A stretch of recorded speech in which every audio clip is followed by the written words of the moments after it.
Episode की शुरुआत में जियाओ डॉक्टर गुआई से कहती है कि वो एक बेस्ट डॉक्टर है और वो अपना काम बहुत ही अच्छे से करते हैं, जिस पर गुआई कहता है कि उसके ऑपरेशन के वक्त 15-16 पेशेंट्स की जान जा चुकी है। इवन वो अपने आइडल अपने टीचर को भी बचा नहीं पाया और ये सब उसकी ही गलती थी। तो क्या अब भी वो उसे एक अच्छा डॉक्टर समझती है?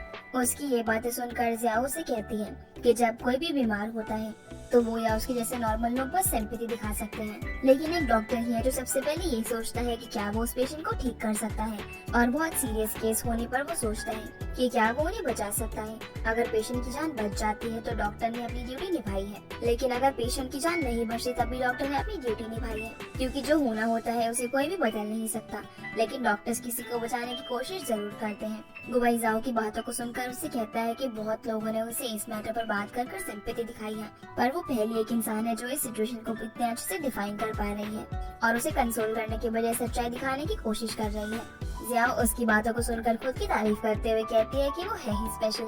तभी उसे वॉचमैन की सीटी की आवाज सुनाई देती है और वो गुआई को भागने के लिए कहती है। गुआई उससे पूछता है कि अभी तो उसने कहा था कि उसके कॉलेज का ट्रेडिशन है कि बच्चे ऐसे ही प्रैक्टिस करते हैं। तब जियाओ उसके हाथ को पकड़कर कहती है कि अगर अभी वो नहीं भागे तो पकड़े जाएंगे और ग्रेजुएशन भी नहीं हो पाएगी। अब किसी तरह दोनों बाहर पहुँचते हैं, जहाँ गुआई जियाओ का हाथ छोड़ने की वजह से सैनिटाइज करता है, जिस पर जियाओ हंसते हुए कहती है कि वो कैसा लड़का है कि वो एक लड़की का हाथ भी नहीं पकड़ सकता और अगर वो ऐसा ही करेगा तो उसकी कोई गर्लफ्रेंड नहीं बनेगी। तभी जियाओ को एक मैसेज आता है और वो खुशी से कूद जाती है। वो कहती है कि उसके सर की चोट उसके लिए लकी है। गुआई कंफ्यूज होकर पूछता है कि चोट कैसे लकी हो सकती है, जिस पर वो जवाब देती है कि उसकी चेलो टीचर ने उसे मैसेज किया है और वो उसे एक और मौका देना चाहते हैं, इसलिए अब उसे कोई भी नहीं रोक सकता। थोड़ी देर बाद यही डिस्कशन करते करते जियाओ एक मोटिवेशनल सॉन्ग लगाकर एक ईयरफोन गुआई के कानों में लगा देती है और दोनों उसे एंजॉय करते हैं। सीन फिर गुशा और ज़ेनज़ेन पर शिफ्ट होता है, जहाँ गुशा को पता चल गया था कि ड्रिंक कंपटीशन में ज़ेनज़ेन सिर्फ नॉर्मल ड्रिंक्स पीती है, इसलिए वो ड्रंक नहीं होती। इसीलिए वो कहता है कि उसे इस बार असली ड्रिंक को पीना होगा। सीन अब सुबह के वक्त शिफ्ट होता है, जहाँ गुआई फिर से अपनी उसी टीचर जिनकी डेथ हो गई थी उनके घर के बाहर खड़ा था। तभी उनकी वाइफ बाहर आ जाती है और वो उसे अंदर बुलाती है। अंदर बैठकर वो कहती है कि उन्हें मालूम है कि गुआई अक्सर उनके घर के बाहर आकर खड़ा रहता है, लेकिन कभी भी अंदर नहीं आता। पर वो उससे एक बात कहना चाहती है कि जो हुआ उसके लिए खुद को गिल्टी ना माने, क्योंकि जो कुछ भी हुआ था उसमें उसकी कोई भी गलती नहीं थी और जो भी होना था वो हो गया, इसलिए उसका बोझ लेकर चलने की कोई भी जरूरत नहीं है। गुआई उनसे पूछता है कि क्या वो उसकी टीचर की बुक्स को ले जा सकता है, जिसके लिए वो तुरंत ही मान जाती है। अब टीचर के रूम में पहुंचकर गुआई थोड़ा इमोशनल दिखता है और वो वहाँ अपने टीचर का लिखा एक कोट देखता है, जिसमें ये लिखा हुआ था कि कभी भी ये नहीं भूलना चाहिए कि हमने शुरू क्यों किया था। उनका ये कोट देखकर गुआई खुद ही सोचता है अब वो काम करेगा और अपनी लाइफ बिना किसी रिग्रेट और ब्लेम के जिएगा। सीन चेंज होता है और हम देखते हैं कि जिया हॉस्पिटल में अपने डैड के साथ होती है और उन्हें खाना सर्व कर रही थी। उसके डैड उसे कहते हैं कि उसे चोट लगी थी तो उसने उन्हें क्यों नहीं बताया, जिस पर जिया जवाब देती है कि वो इसलिए क्योंकि वो चोट बिल्कुल भी बड़ी नहीं थी और अपने बालों को हटाकर वो बैंडेज दिखाती है। जिया के डैड देखने के बाद उसे चिढ़ाते हुए कहते हैं कि ठीक है, अब वो उसे अपने बालों से ढक ले वरना उसका इम्परफेक्ट फेस नजर आ जाएगा।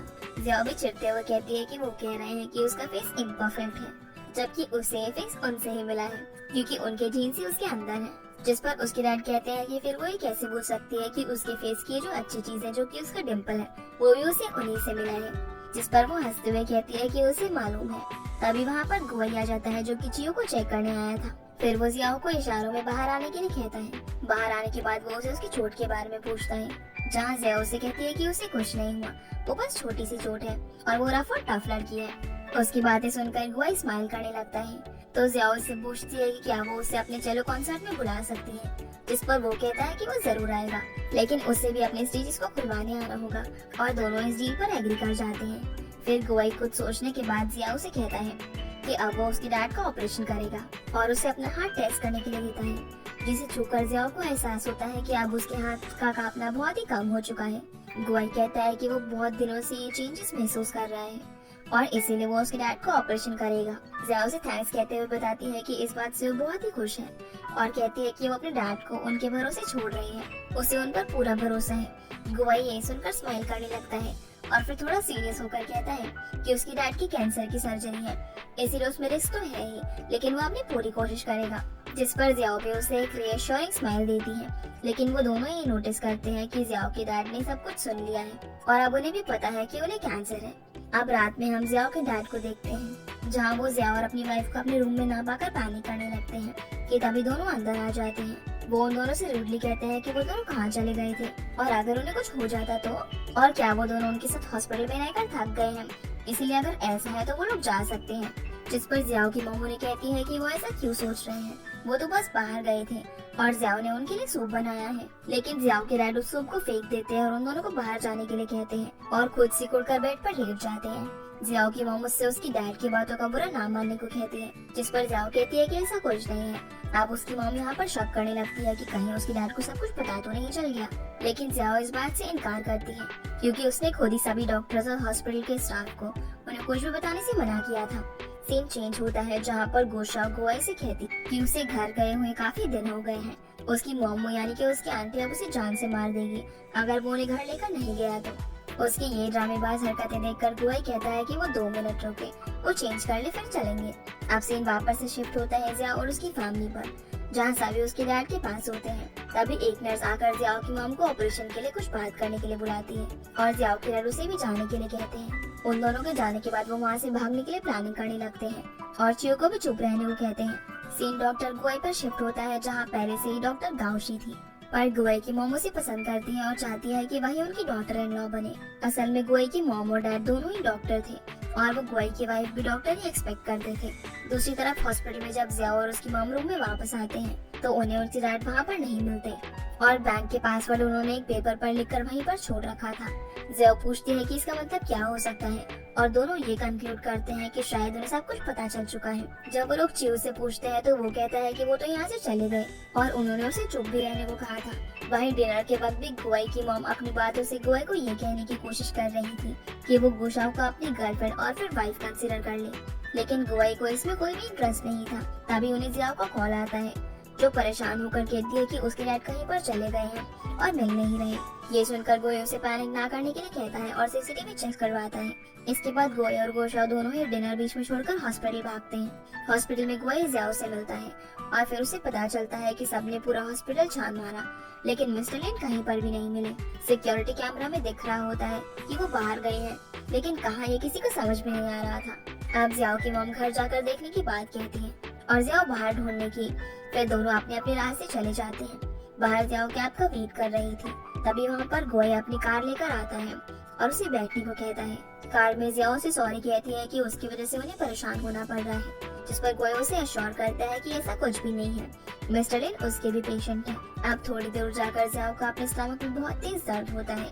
पूछने पर वो बताती है कि ये उसके पीरियड्स का पेन है। अब गोई एक जगह पर गाड़ी रोकता है और जियाओ को अपना कोट देकर एक शॉप में जाता है, लेकिन उसे ये नहीं पता था कि उन्हें कौन सा सैनिटरी नैपकिन लेना है, जिसमें एक लेडी उसकी मदद करती है ये समझकर कि वो अपनी गर्लफ्रेंड के लिए ले रहा है। फिर बिल काउंटर पर खड़ी लड़की से वो पूछते हैं कि अगर बहुत ज्यादा पीरियड पेन हो तो क्या करना चाहिए, जिसके लिए वो लेडी उन्हें कुछ हॉट पैचेस और हॉट ड्रिंक देती है। ये सब ले जाकर वो जियाओ को देते हैं और उसे आराम करने को कहते हैं। तभी जियाओ को उसकी मॉम का कॉल आता है जो उसे बताती है कि उसकी डैड घर पर भी नहीं है। तभी गुआई जियाओ से सवाल करता है कि वो अपने डैड को मिस्टर लिन क्यों कहती है, जिसके जवाब में वो बताती है कि वो जूनियर स्कूल में क्लासेस बंक करने के लिए दीवार कूदकर भाग रही थी तो उसे उसके डैड ने पकड़ लिया था और उसके मुंह से डैड निकल जाने पर उसे बहुत डांट पड़ी थी। इसीलिए उसी दिन से वो उन्हें मिस्टर लिन ही कहती है। जब वो 9 साल की थी तो मिस्टर लिन उसका बर्थडे तक भूल गए थे, जिस पर वो इतना गुस्सा हुई थी कि वो घर से ही चली गई थी। जिस पर वो सोचने लगता है कि उसके डैड ने उसे कैसे मनाया होगा, लेकिन ऐसा कुछ भी नहीं हुआ था, बल्कि उसके डैड को जब वो मिली थी तो उन्होंने गुस्से में कहा था कि अगर वो दोबारा ऐसा करेगी तो उसकी टांगे तोड़ देंगे, और ये कहते कहते उनकी आंखों में आंसू थे। अब गुआई कहता है कि उसके डैड उस पर काफी स्ट्रिक्ट थे, जिस पर जियाओ कहती है कि वो स्ट्रिक्ट नहीं बल्कि हार्श थे, बस एक बार वो उसे मिल जाए तो वो भी उनसे वो सब वापस कहेगी कि मिस्टर लिन अगर तुमने दोबारा ऐसी हरकत करने की कोशिश की तो मैं तुम्हारी टांगे तोड़ दूंगी। इसी बीच जियाओ का फोन फिर से रिंग करता है और उसकी मॉम उससे कहती है कि शायद उसके डैड उन्हें रेलवे स्टेशन पर मिलेंगे। उन्होंने अभी अभी एक टिकट खरीदी है उनकी होम टाउन की, और क्योंकि उनके अकाउंट जॉइंट है इसीलिए उन्हें पता चल गया। इसीलिए गुआई और जियाओ स्टेशन के लिए निकल जाते हैं और हम देखते हैं कि वो सच में स्टेशन पर ही थे। वहीं जियाओ और गुआई भी स्टेशन पहुंच जाते हैं, जहां जियाओ को उसके डैड भी मिल जाते हैं और वो तुरंत उन्हें हॉस्पिटल चलने के लिए कहते हैं, लेकिन वो उसकी बात नहीं मान रहे थे। फिर वो अचानक से कहते हैं कि पहले उन्हें KFC जाना है, इसके बाद ही वो हॉस्पिटल जाएंगे। जियाओ उन्हें समझाने की कोशिश करती है, लेकिन वो कुछ सुनने के लिए तैयार ही नहीं थे। इसीलिए जियाओ को उन्हें KFC लेकर जाना पड़ता है। वहाँ पर भी उसके डैड सीरियस नहीं थे और वो मजे से बर्गर खा रहे थे, पर जियाओ उन पर गुस्सा किए जा रही थी। जियाओ के डैड उससे पूछते हैं कि क्या उसे याद है जब वो 3rd ग्रेड में थी तो उसने अपनी एक विश में लिखा था कि उसे अपने डैड के साथ KFC जाकर एंजॉय करना है। जवाब में जियाओ कहती है कि उसे इतनी पुरानी बात कैसे याद होगी, जिस पर मिस्टर लिन कहते हैं कि उन्हें मालूम है कि उन्हें कैंसर है और उनकी सर्जरी रिस्की है, इसलिए वो कुछ पल जियाओ के साथ बिताना चाहते थे क्योंकि उन्हें भी इस बात का एहसास था कि वो जियाओ के साथ बहुत ही स्ट्रिक्ट है। ये सुनकर जियाओ इमोशनल हो जाती है और बाहर आकर रोने लगती है, जिसे गुआई गले लगाकर शांत कराता है और उसे एश्योर करता है कि सब कुछ ठीक हो जाएगा। इसके बाद दोनों मिस्टर लिन को हॉस्पिटल लेकर जाते हैं। वहीं दूसरी तरफ हम देखते हैं कि गुशाओ का झगड़ा उसके डैड से हो जाता है। वो चाहते हैं कि गुशाओ अपनी लाइफ में थोड़ा सीरियस हो जाए और कुछ काम करे, लेकिन उसकी हरकतों से ऐसा नहीं लग रहा था। वो उसे उसका क्रेडिट कार्ड ब्लॉक करने की धमकी देते हैं और वो गुस्सा होकर वहाँ से चली जाती है। फिर सीन हॉस्पिटल में शिफ्ट होता है, जहाँ पर मिसेस लेन मिस्टर लेन पर बहुत गुस्सा करती है सबको परेशान करने के लिए। फिर वो उन्हें उनके रूम में लेकर चली जाती है। अब गुआई भी जियाओ को रेस्ट करने के लिए कहता है। कुछ समय बाद हम देखते हैं कि जियाओ अपने डैड के लिए सूप बनाकर ले जाती है और उसके डैड अपनी बेटी की कुकिंग स्किल्स देखकर उसकी तारीफ करते हैं। वहीं गुआई टेरेस पर थोड़ा परेशान खड़ा हुआ था क्योंकि अगले दिन जियाओ के डैड की सर्जरी थी। अब सर्जरी का दिन भी आ जाता है, जहाँ मिस्टर लिन को सर्जरी रूम में ले जाया जाता है और बाहर जियाओ और उसकी मॉम बैठी होती है। मिसेस लिन कहती है कि भले ही उसके डैड स्ट्रिक्ट थे, लेकिन वो इतना कह सकती है कि उनकी लाइफ का सबसे अच्छा डिसीजन उनसे शादी करना ही है। जिस पर जियाओ ने कहती है कि इमोशनल होने की कोई जरूरत नहीं है, उसके डैड जल्दी ही ठीक होकर आ जाएंगे। और ऐसा ही होता है। गुआई उन्हें आकर बताता है कि सर्जरी सक्सेसफुल रही है। इसके बाद गुआई जब अपने रूम में जाता है तो जियाओ का थैंक यू नोट पढ़कर स्माइल करने लगता है। अगले सीन में हम देखते हैं कि मिस्टर लिन को रूम में शिफ्ट कर दिया गया था और जियाओ उनका बहुत ही अच्छे से ध्यान रख रही थी। गुआई ये देखकर उससे इम्प्रेस हो जाता है और बातों ही बातों में उससे पूछता है कि क्या उसका बॉयफ्रेंड है, जिस पर जियाओ कहती है कि वो भी उसे ही ढूंढ रही है और जब वो उसे मिल जाएगा तो वो पूछेगी कि वो इतने टाइम तक कहाँ था। उसकी बातें सुनकर गुआई को हंसी आ जाती है। फिर वो उससे पूछते हैं कि उन्होंने आकर उसे हवा में चैंगलो प्रैक्टिस करते हुए देखा था, ऐसा क्यों? जिस पर जियाओ बताती है कि उसे प्रैक्टिस का टाइम नहीं मिल रहा था, इसलिए वो ऐसा करती है। जिस पर डॉक्टर गुआई कहते हैं कि इसमें वो उसकी मदद कर सकते हैं। अब उन दोनों को इतनी खुशी से बात करते हुए गुशाओ देख लेती है और उसके एक्सप्रेशन से हम लोग समझ जाते हैं कि वो बिल्कुल भी खुश नहीं है। अगले सीन में गुआई जियाओ को हॉस्पिटल में ही एक म्यूजिकल चैरिटी इवेंट में ले जाते हैं, जहाँ वो चेलो प्ले करती हैं और दोनों एक दूसरे को देखकर स्माइल करते हैं। लेकिन गुआई को इमरजेंसी की वजह से वहाँ से जाना पड़ता है। सीन चेंज होता है और जियाओ जैनजन से बात कर रही थी, जहाँ वो सिर्फ गुआई की बातें ही कर रही थी। जिस पर जैनजन पूछती है कि क्या उसका और गुआई का कुछ सीन चल रहा है, जिस पर जियाओ इनकार कर फोन काट देती है। लेकिन जैनजन को यकीन था कि कुछ तो है। तभी उसके पास गुजियाओ आता है, जिसे पता चलता है कि जैनजन जॉब ढूंढ रही है और गुजियाओ उसे जॉब ऑफर करता है। और बस इसी के साथ ये एपिसोड यहीं पर खत्म हो जाता है। तो गाइस ये थी आज की वीडियो एंड आई होप आप लोगों को ये वीडियो पसंद आई होगी। तो इस वीडियो को लाइक कर चैनल को सब्सक्राइब जरूर कीजिएगा। आपसे फिर मिलते हैं अगले एपिसोड में, तब तक के लिए गुड बाय।